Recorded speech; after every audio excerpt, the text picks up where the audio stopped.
Buenos dias, buenos tardes, Breakfast with the King, day 6 of 365. Man, God is amazing. I picked up where I left off yesterday.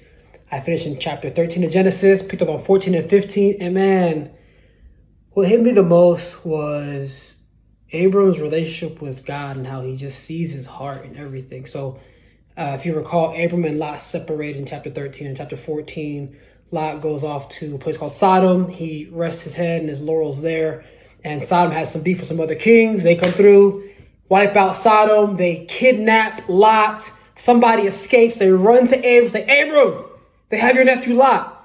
And Abram says, I'm on it. And he gathers up 318 men that he had in his household.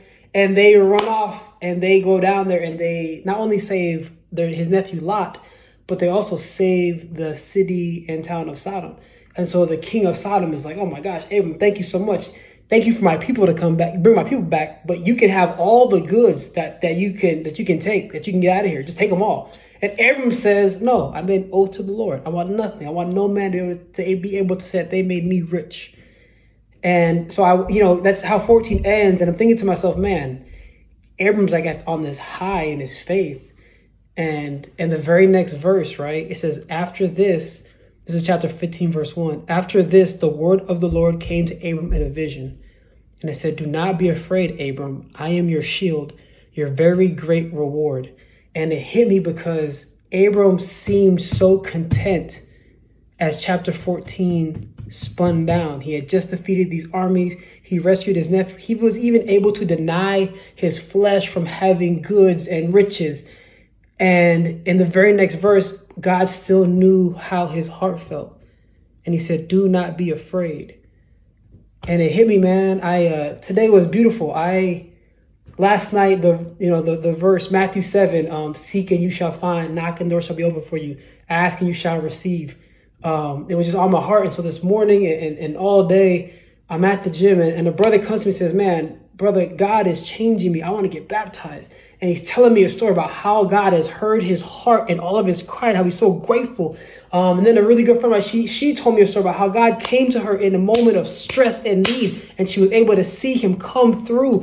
And it got me back to yesterday, when Lo asked the question, how have you seen God? I'd love to hear your story. And my response was every day. And this is the example. Every day, every single day, we see God with our own two eyes.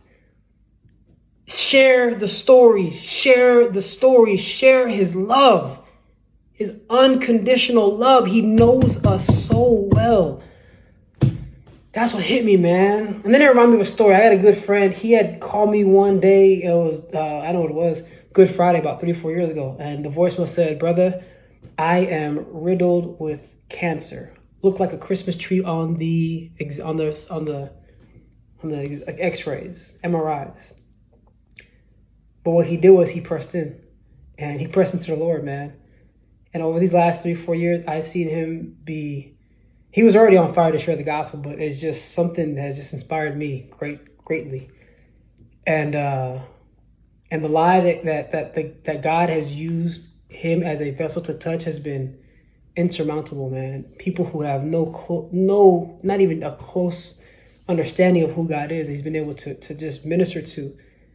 And then, not to mention, you fast forward 3 or 4 years later, how he was at that point, 90%, I think his body was filled with cancer. He's like, the lights ain't even on anymore. His scans come back close to cancer-free, for lack of better words. And it's only God can do these things.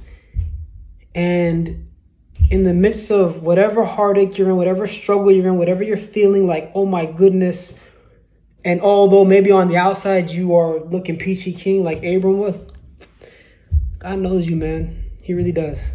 He really does. I say that to myself. God knows me, and he knows my heart, and he knows when I struggle, and he knows all these different things. And I just felt just humbled today by all that. So that was day 6, folks. Breakfast with the King. Desayuno con el Rey. Cambodia. Jennifer. I love y'all. Jody Rose, everybody. Mañana.